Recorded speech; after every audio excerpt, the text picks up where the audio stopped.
Here I've got Motorola Moto G7 Play, and let me show you how to activate airplane mode on the following device. So actually you have two methods. Let's start with the quickest one.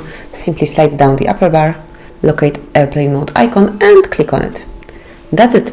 You've just activated flight mode and all the networks have been deactivated. Then once you want to switch off airplane mode, simply click on the same icon one more time. Then the second method of activating airplane mode is through the settings. So let's open the list of all applications at first, then click on the settings icon, select network and internet, and here you have to go to the advanced functions and click on airplane mode, just like that. And this is all. You've just activated flight mode. You can also notice the plane icon right next to the battery, which means that you are currently in airplane mode. And then once you want to switch off airplane mode, tap on the same icon one more time. And that would be all. So you can activate and deactivate airplane mode in your Motorola Moto G7 Play.